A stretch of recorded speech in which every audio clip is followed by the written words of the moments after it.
Greetings and welcome to the Cerebral Women Art Talks podcast. I'm Phyllis Hollis, your host. As an extension of my Instagram page, Cerebral Women, this podcast offers insights into the visual art world. I interview artists, mainly artists of color and female artists, who will freely articulate what inspires their creativity. In addition, you'll hear interesting perspectives from dedicated art professionals who work with artists and the art institutions that feature them. I'm confident that collectively, these individuals will indeed stimulate your mind as they do our eyes. Please know, these interviews are conducted in my Manhattan apartment, so please forgive the background sounds of city life. Welcome to the Cerebral Women Art Talks podcast. In this episode of the Cerebral Women Art Talks podcast, I feature sculptor, painter Maria Guzman Capron. She was born in Italy to Colombian and Peruvian parents and currently lives and works in Oakland, California. She received an MFA from California College of the Arts and her BFA from the University of Houston. Her recent exhibitions include Body Spray at Buffalo Institute for Contemporary Art in Buffalo, New York, Don't Eat Me at Deli Gallery in Brooklyn, New York, and Through Her Eye at Mana Contemporary in Chicago, Illinois. She is a co-founder and past member of Controlled Shift Collective, an exhibition space and 13 studios located in West Oakland. The organization operates with an emphasis on collaborating with underrepresented arts communities, including women artists, artists of color, queer, and non-binary artists. She also works as a full-time mother and part-time facilitator at NIAD Art Center, a progressive art studio helping more than 60 artists with disabilities create art. Enjoy this episode of the Cerebral Women Art Talks podcast and welcome Maria Guzman Capron. Maria, welcome. Thank you for joining me today on my Cerebral Women Art Talks podcast. Thank you so much, Phyllis, for having me. I'm very excited about talking to you. Thank you. Thank you. My pleasure. So we're going to jump right into talking about you. When did you discover your artistic passion? Well, that was from a very young age. I think as a kid, I just loved to draw, and it was something I did all the time. But I also was very lucky to have parents that were very supportive and they had interest in art. My father loved Impressionism, Cubism. And it was something that he gave me that passion to and took me to museums. I was born in Italy, and so there was a lot of art to see as well. But yes, I think that's where it comes from a childhood of looking at a lot of art. Do you recall what type of work first inspired you? Yes, I think it's just, like I said, we traveled around Italy, and there was, we went to the Uffizi in Florence, and there was the Medusa by Caravaggio, the one on the shield. And I still remember that. I remember looking at that and the expression in her face, the monstrosity that was characteristic of her, and being completely enchanted by it. And I found it to be exciting that woman was portrayed, and even though there was horror as part of it. It was just. That was what it's stuck in my mind. And I think it's after getting out, my parents, we were all talking with some other friends, and I was like, that's what I want to do. I don't know. How old were you? I think I was in elementary school, probably around 9, 10, Mm-hmm. And that experience, that image sort of implanting itself in your brain. Are those memories in your work? I think, what I believe is that every piece is built upon the one that came before, right? So it is like my art practice is like a person. And so it couldn't be here looking the way it is if it wasn't for everything that happened before. And so that first image, that first experience is part of it in some way, and everything that came after. So I think I can see how there is a relationship with that type of a woman that is powerful. Even though that she was killed, she had superpowers. She had people feared her. There was a monstrosity of her that I admire, and I think my characters, the figures that I portray now, have some of those characteristics, are calling for owning a certain power. Interesting. And what motivates you to use the materials that you use? Let's talk about your sculptures. Well, I think at the basis, I work with like textiles and fabric, but that happened. Like I went to the University of Houston for a painting major, right? And but I was very new to the country, to the United States, and I learned about thrift stores, punk rock music, all those influences were coming in.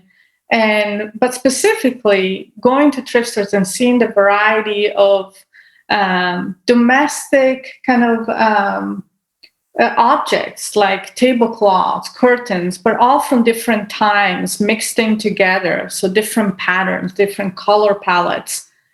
All of this influenced me right then. And I decided to start working, that I wanted to work with fabric, that I wanted to figure out how to make artwork with this material, even though I was going through a painting program. And so I think this is where it started. It's and from there is a long process of figuring out how to use it, how to make the wall hangings that I make now. That's been years in the making. The sculptures also that you're talking about. I figure out new ways of making them. I think every time I approach the subject that I want to portray. And what does your studio look like now? So this is a little funny because I'm actually starting to pack up a little bit my studio because I'm going to move to another one. But my studio on the regular is, I have a couple of dressers full of fabric. They're like, it's kind of bursting out of the drawers. I have 3 very large baskets where I also keep fabric that I just don't like to organize, but I'm just like, this is where I can just dig through. And I also there's fabric everywhere. That's pretty much how my studio looks. Usually there's little bits of color and pattern all over the ground too. I sweep, but it just comes back every time I work. I'm cutting and like, so in that process, there's like fabric goes everywhere. And I try to keep, I have a couple of pieces usually that I work at the same time. So once I get kind of towards the ending of one piece, I start another one. Then I work on that one. Then they're both kind of like getting finalized. And that's where I make a lot of decisions. It helps me to see what came before the piece that I'm working on now. It's just a back and forth, a kind of dialogue that happens between them. So yeah, it's a bit messy in general. That's allowed. That's certainly allowed. So what overcomes you when you decide to walk into your studio and actually work?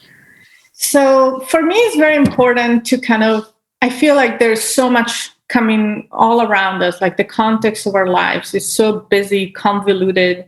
I'm a mother as well. So I think I have that kind of personality too, that it's like, okay, I'm responsible for somebody else. But when I go into my studio, I want to be completely irresponsible. I don't want to have that kind of mindset. I often put on music very loud, with a good rhythm that makes you want to dance. and just like feel that rhythm, like allow my body to be more present, more than my mind, more than that conscious part of us that we're always relying on. And at that point, then I started looking for fabric, patterns, color, seeing what I am attracted to.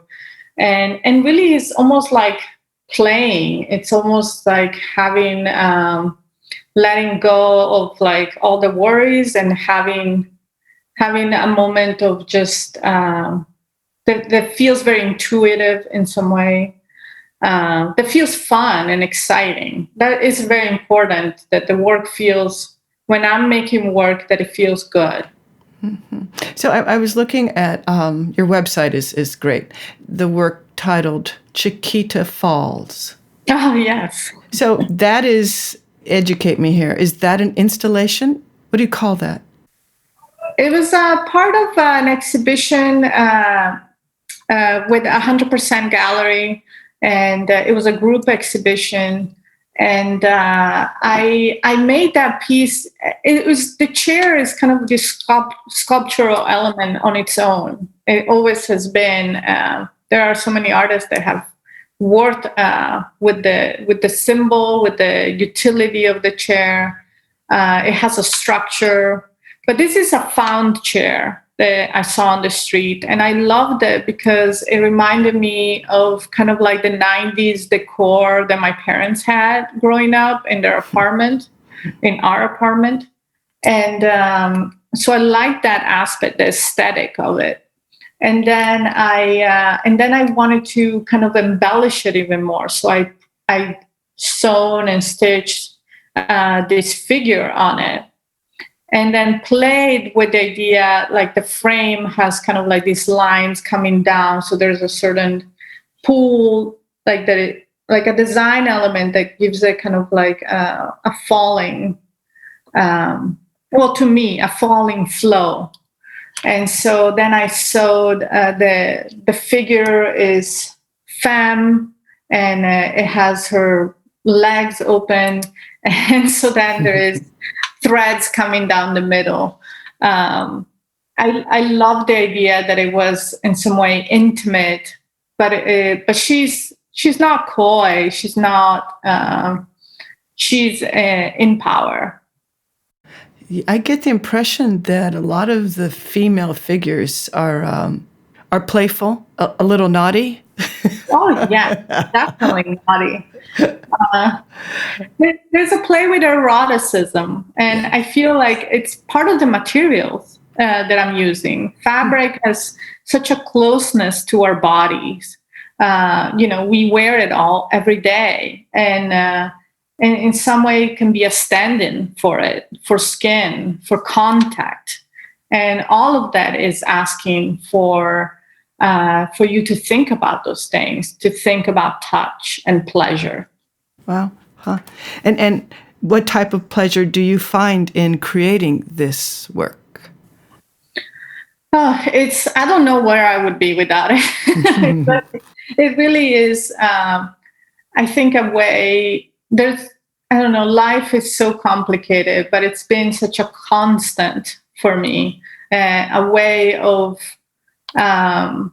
having space for myself, that allows me to see what's going on, because I feel like it's hard to understand oneself in some ways, and to be able to just push those things, whatever they are, emotions, anxieties, into materials, and then seeing them reflected right in front of you. It allows me to deal with everything else that it's around. How would you define your practice?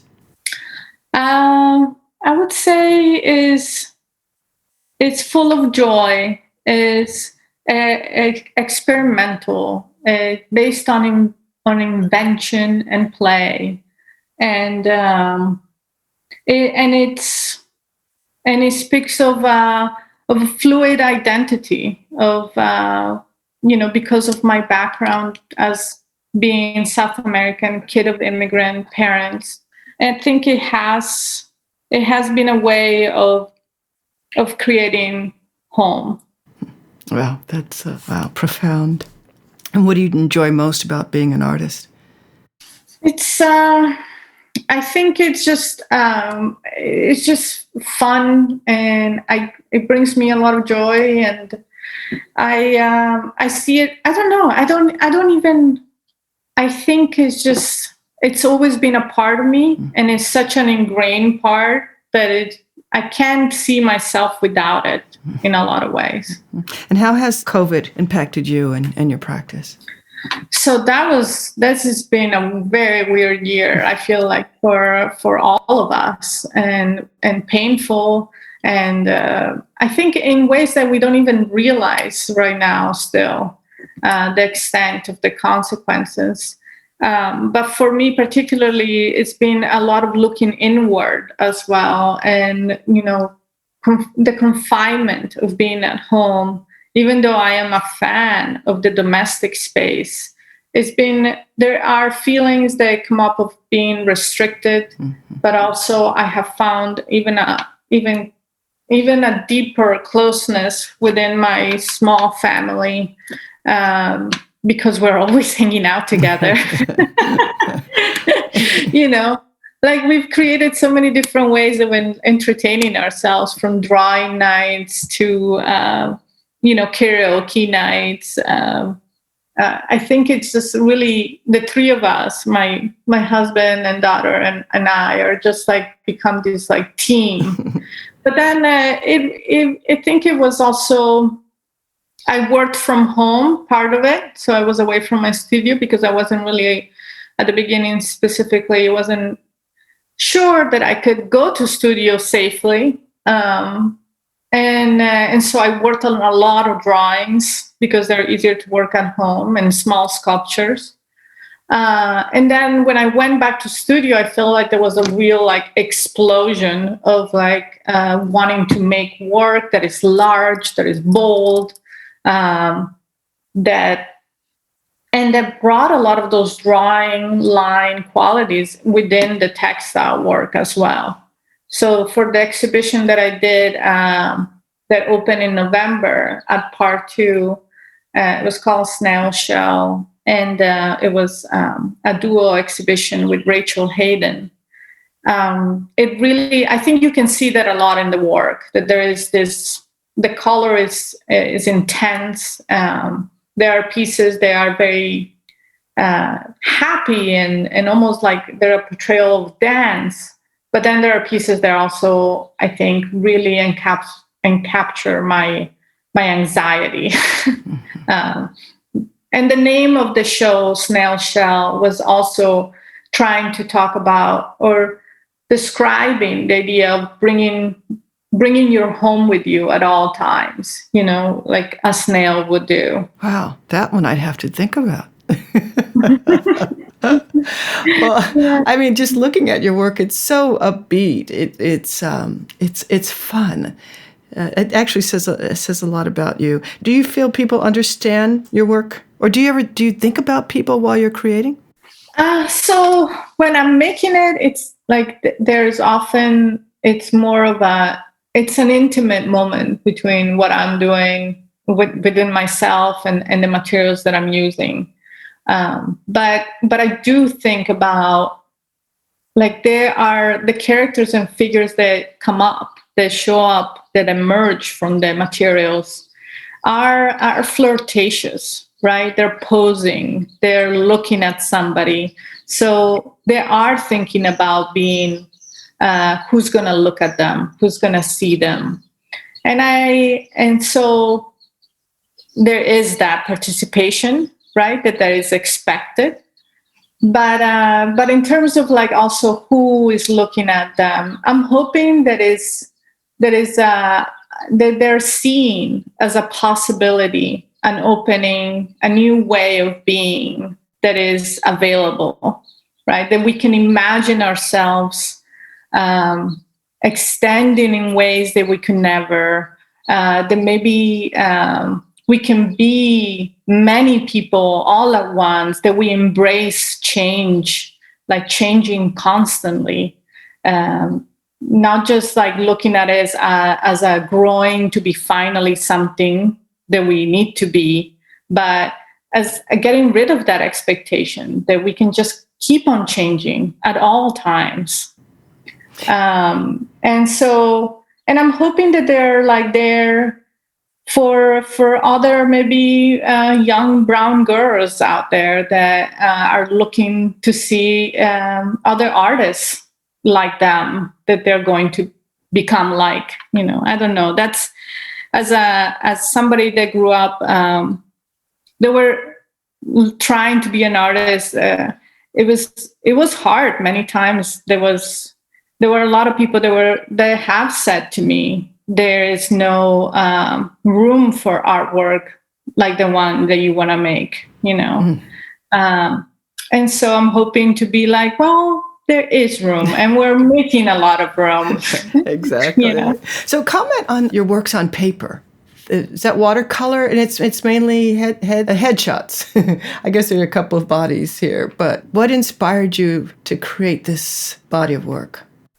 So I feel like, and I talk about this when I talk about my work to schools or to students, that I have figured out a way to keep my art practice always exciting for me. And I do that by having different ways of making. So I have the sculptures, they are all hand stitched. The wall hangings are more based on using a sewing machine, and they're usually pretty large. And then I have a practice that is on paper. And I think I started doing a lot of watercolors and gouache and things like that, but now I'm working more on oil pastel. And I think it gives me the ability to have really an immediacy when making these kind of drawings that I don't have when I work with fabric. Everything that I do with fabric takes a long time, right? There's a labor involved. And so it's nice to have this balance that maybe when you come into studio, I'm not ready to sit down and sew for 3 hours.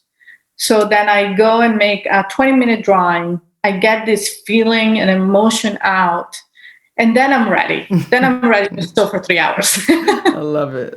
I love it. So what are you excited about now? Well, I think a lot of the things that drive my art practice is learning. And I'm always curious of what I can figure out. And right now, I've been doing this VR art camp that is run by Judith Navratil. And I am not a digital person in any way. Everything I do is like very craft-based. But this is a different kind of craft. And I'm learning so much. I'm doing it with my daughter because she's so much better at that computer stuff, even though she's 10. There you go. And so we're kind of collaborating on this. And it's so exciting to see her getting involved in it. For me to learn something new, a different kind of material. So I think I'm excited about that. I'm excited about, I might be getting access to a kiln really soon too. So I want to make all these like clay and ceramic things. Yeah, mainly learning. I want to learn more. I tell you, it keeps life exciting. Keeps life exciting. Yes. Yeah, that whole concept of VR, I can't even imagine. Yeah, you can make a world that you get to walk in and experience, meet with other people. I'm learning the program Hubs, which I don't know. It's all very new to me. Mm-hmm. So I probably sound like somebody else that is more experienced would be like, oh yeah. Right. Oh, that's nothing. That's nothing. Right. Yeah, exactly. This has been a delightful conversation. It's speaking to you gives me the same feeling as I get when I look at your art. So what do you feel is your role as an artist? Well, I think is to like I was saying, I think bring a possibility to viewers, to people that are looking at the artwork, to show them that there is a different way of being, of making, and yeah, and opening a new door to a different world. I hope that's what I can do. Yeah, no, you definitely, it's unique. It's interesting to look at. So let's, before we finalize this chat, you have an opening. Oh, yes. Coming right up in June 26th. It's going to be at Chandran Gallery. It's a group exhibition organized and curated by Yarrow, a local artist here in the Bay Area. And I'm very excited about it because it's going to be a very, there are a variety and several artists and from here. And I feel like I need that in some way, that sense of like community, of being together, of seeing. I mean, I'm hoping we get to see it in person too, right? Yeah. Because of being isolated for a while. So I'm excited of feeling like my work will be with many other artists. That's great. I'm excited for you. Thank you so much, Maria. I really appreciate your time today. Thank you, Phyllis. Thank you for all the great questions and for your interest. Thank you. Thank you.